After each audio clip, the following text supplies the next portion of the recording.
Tu dois comprendre l'importance de la prière. L'importance de la prière. Marc chapitre 1, verset 35. Vers le matin, pendant qu'il faisait encore très sombre, il se leva et sortit pour aller dans un lieu désert où il pria. Mes frères, mes sœurs, si la prière n'est pas importante, pourquoi le Seigneur Jésus-Christ lui-même va se lever très tôt comme ça pour sortir pour aller prier? Lui-même qui est Dieu. Mais il sait que pendant que tu es sur terre, il faut que tu sois connecté au ciel.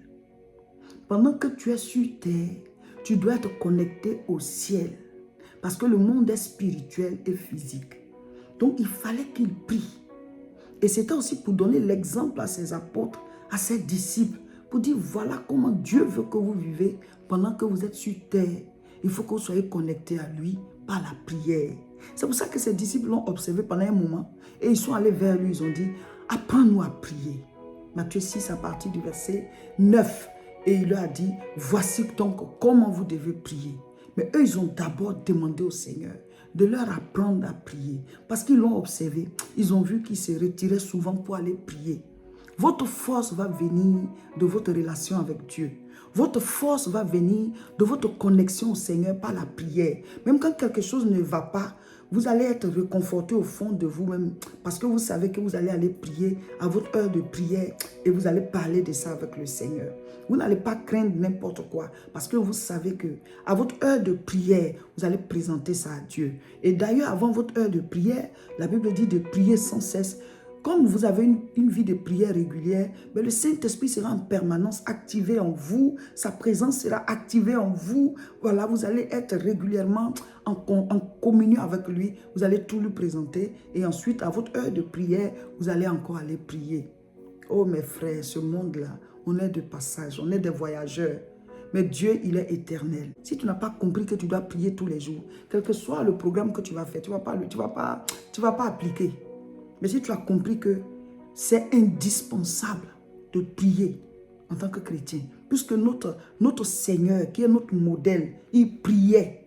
Jésus se débattait pour pouvoir avoir une vie de prière. Très tôt, parce qu'il sait qu'à partir du matin, les gens vont envahir la maison. Partout où il passe, parce qu'il faisait les miracles. Qui n'a pas envie que son mort ressuscite? Qui n'a pas envie d'être débarrassé de sa maladie? Des maladies incurables que les gens avaient. C'est qu'il avait une perte de sang depuis 12 ans. C'est quoi ça? Donc, les gens cherchaient à le toucher pour être délivrés. Donc, il n'avait même pas un lieu où poser le pied pour être tranquille. Donc, très tôt, encore, il faisait encore sombre. Il dit, je vais aller prier. Et c'est ce programme qu'il avait. Il faut choisir à quel moment tu pries. Une heure à laquelle tu pries. Jésus, il priait très tôt ou bien très tard le soir. Parce que tout le monde était déjà parti ou alors tout le monde n'était pas encore venu. Donc, c'est à toi de voir ton programme, à quel moment tu peux prier. Fais un programme et respecte-le. 2, tu dois avoir un lieu de prière. Où est-ce que tu pries? Lui partait dans des lieux déserts. On ne nous dit pas d'aller aussi dans les lieux déserts. Il priait soit sur les montagnes, soit dans des lieux déserts, pour ne pas être dérangé. Donc toi aussi, trouve un lieu dans ta maison où tu sais qu'à cette heure-là, si je suis là, on ne va pas me déranger. Ce serait un moment entre moi et le Seigneur. Ça peut être dans la cuisine, ça peut être au salon, ça peut même être dans la salle de bain. Parce qu'à une certaine heure, tout le monde a fini de se laver. Toi, c'est ton lieu de prière. À toi de définir. Et ne dérange pas les gens avec ta prière. Jésus partait prier, on n'a pas dit qu'il criait pour que le village puisse commencer à courir pour dire ici, il est en train de crier là-bas. Non, si toi tu cries pour déranger les gens. Ta vie de prière, c'est ta vie de prière. C'est souvent nous, on cherche les persécutions. Hein. Après, on dit, on me persécute. Mais tu as fait quoi, puis on te persécute. Voilà. Mais la persécution peut venir de manière spirituelle aussi. Mais il ne faut pas provoquer. Donc, à quelle heure tu pries, où tu pries et comment tu pries aussi. Voilà. Ensuite, il faut avoir une posture. Si c'est au milieu de la nuit, tu ne vas pas rester couché pour prier. Il faut te lever, en tout cas, prends une posture qui ne va pas t'amener à t'assoupir encore. Il faut aussi avoir du matériel de prière. Par exemple, un calepin, un carnet, avec un stylo et ta Bible. Parce que Dieu peut te parler, tu prends note. Parce qu'après, tu peux oublier. Hein. Voilà. Ou alors même si Dieu ne te parle pas, mais tu peux te rappeler des choses que tu aurais dû faire. Tu prends note. Ensuite, il faut avoir quelque chose que j'appelle la porte. Des choses qui font que vous n'allez pas traîner, voilà, penser à d'autres choses pendant que vous devez prier. Vous mettez une adoration qui vous touche, qui vous porte dans la prière. C'est ça que j'appelle les portes. Voilà, vous mettez soit un chant, ou alors vous lisez la Bible. Moi, quand je lis la Bible, j'ai envie de prier. Donc, si vous, ça vous fait le même effet, ben vous commencez à lire les versets bibliques et puis à ce moment-là, vous commencez à prier. Si vous êtes rentré comme ça, c'est comme ça. Et maintenant, pour prier, on vous a déjà montré la formule. C'est basé sur la prière Notre Père, les 3 R CSP.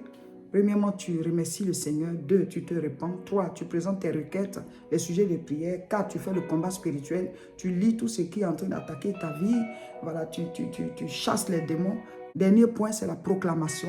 Tu appelles à l'existence la grâce, la bénédiction. Que Dieu ouvre les portes au nom de Jésus. J'appelle à l'existence la bénédiction, la protection, l'élévation, que la lumière soit, que mon diplôme soit, que mon travail soit. C'est ça la proclamation. Quand tu as fini ça, ben, la prière est terminée. Voilà. Donc, si tu fais ça tous les jours, tu vas voir. Et puis aussi, tu prends un temps où tu dois lire ton passage du jour. Présentement, on est en train de faire haute tension spirituelle. On vous a donné des passages à lire. Donc, vous lisez un passage, un chapitre chaque jour. Quand on va finir là, vous-même, vous choisissez un livre de la Bible et vous lisez du début jusqu'à la fin. Un chapitre par jour, vous allez voir. Vous serez équilibré, vous serez connecté au Maître et vous allez croître dans votre marche avec Dieu. Parce qu'on doit croître, on ne doit pas rester au même niveau. Voilà, tu es né dans le Seigneur, mais le bébé, il grandit, hein? C'est comme ça. Voilà, abonnez-vous et parlez du programme à tout le monde. On ne va pas mettre des vidéos en ligne tous les jours. Voilà, vous-même, organisez-vous avec ce qu'on vous a donné comme fiche et priez, proclamez les paroles qui sont sur la fiche de proclamation chaque matin, chaque soir. Et voilà, on va vous donner comme ça le programme et on va suivre jusqu'à la fin. Que Dieu vous bénisse. Abonnez-vous à nos différentes chaînes pour ne rien rater. Le prochain direct, c'est le mercredi, toujours à partir de 13h ou bien 12h30 selon notre programme. Mais vous guettez, dès qu'on est en ligne, vous cliquez. Et ceux qui ne peuvent pas suivre en ligne, ben après, vous prenez la vidéo, vous priez avec, vous écoutez les enseignements.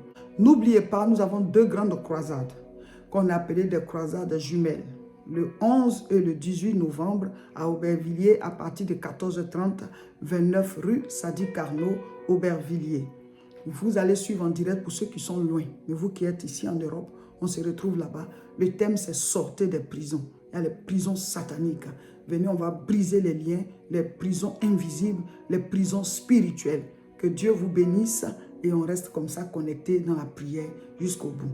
Haute tension spirituelle. Le programme de fin d'année de l'Église La Moisson Internationale. 3 mois de puissance et d'onction dans la prière.